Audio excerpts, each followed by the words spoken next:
बिस्मिल्लाहिर्रहमानिर्रहीम। अस्सलामु अलैकुम वरहमतुल्लाहि वबरकातुहू। नहमदु नुसल्ली अला रसूलिहिल करीम, अम्मा बाद, फ़अऊज़ु बिल्लाहि मिनश शैतानिर रजीम। बिस्मिल्लाहिर्रहमानिर्रहीम। रब्बी ज़िदनी इल्मा, रब्बि इश्रह ली सदरी व यस्सिर ली अमरी वहलुल उक़दतम मिन लिसानी यफ़क़हू क़ौली। जहन्नम का बयान। आज का हमारा बाब है अज़ाबुल इरहाक़ु फ़िन्नार, आग के पहाड़ पर चढ़ने का अजाब। जहन्नम में काफिरों को आग के पहाड़ पर चढ़ने का अजाब दिया जाएगा। सूरह मुद्दस्सिर आयत नंबर 17 में आता है, मैं उसे अनकरीब एक मुश्किल चढ़ाई चढ़ाऊंगा। सऊद जहन्नम में एक पहाड़ का नाम है जिस पर काफिर 70 साल की मुद्दत में चढ़ेगा, फिर उससे नीचे गिरेगा और दोबारा 70 साल की मुद्दत में चढ़ेगा और यूं मुसलसल उसी अजाब में मुब्तला रहेगा। हज़रत अबू सईद खुदरी से रिवायत है कि रसूलुल्लाह सल्लल्लाहु अलैहि वसल्लम ने फरमाया, जहन्नम में एक वादी का नाम वैल है जिसकी तह तक पहुंचने से पहले काफिर 40 साल तक उसमें गिरता चला जाएगा। और सऊद जहन्नम में एक पहाड़ का नाम है जिस पर काफिर 70 साल के अरसे में चढ़ेगा, फिर उससे उतरेगा।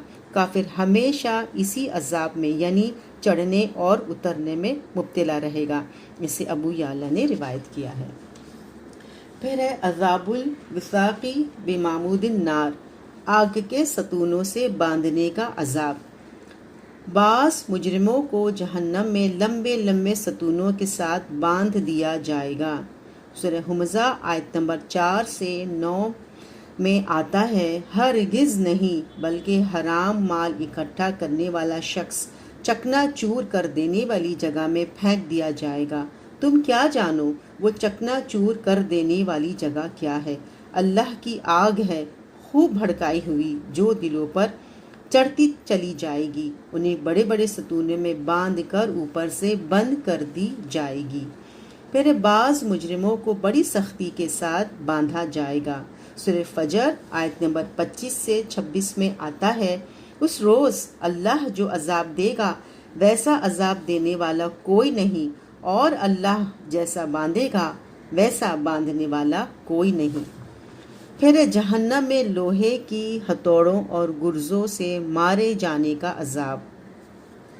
लोहे के भारी भरकम हथौड़ों और गुर्जों से मुजरिमों के सर कुचले जाएंगे।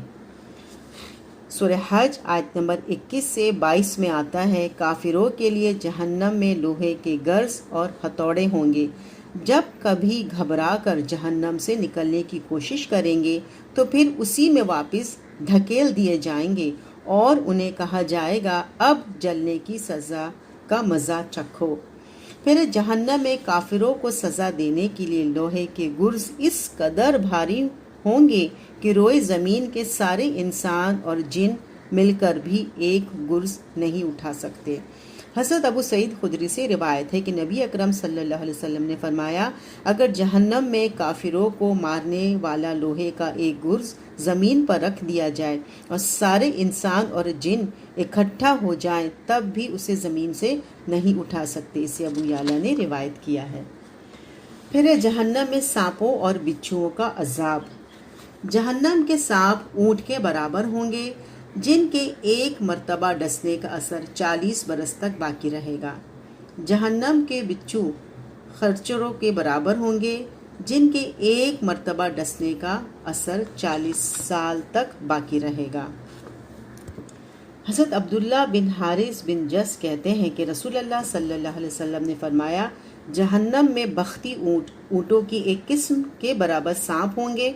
उनमें से एक सांप के काटने से जहन्नमी 40 साल तक जहर का असर महसूस करता रहेगा।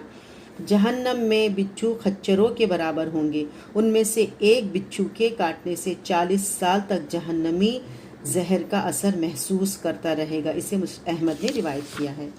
फिर जहन्नम में इंतहाई जहरीले गंजे सांप होंगे जो ज़कात अदा न करने वालों के गले में तोक बनाकर डाले जाएंगे। हज़रत अबू हुरैरा कहते हैं कि रसूलुल्लाह सल्लल्लाहु अलैहि वसल्लम ने फरमाया, जिसको अल्लाह ताला ने माल दिया और उसने उससे ज़कात अदा ना की तो क़यामत के दिन उसका माल गंजे सांप की शक्ल बनकर, जिसकी आँखों पर 2 नुक्ते दाग होंगे, उसके गले का तोक हो जाएगा। پھر اس کی دونوں بانچھیں پکڑ کر کہے گا میں تیرا مال ہوں، میں تیرا خزانہ ہوں۔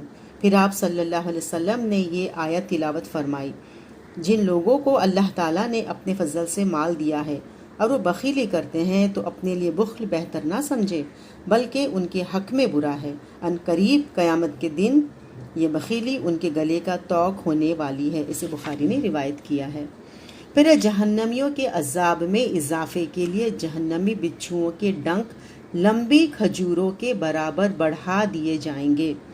حضرت عبداللہ بن مسعود اللہ تعالیٰ کے ارشاد زدناہم عذابا، ہم ان کے عذاب میں مزید عذاب کا اضافہ کر دیں گے۔ سورہ نحل آیت نمبر 88 کی تشریح میں فرماتے ہیں کہ جہنمیوں کے عذاب میں اضافے کے لیے بچھوؤں کے ڈنک لمبی کھجوروں کے برابر بڑھا دیے جائیں گے۔ اسے طبرانی نے روایت کیا ہے۔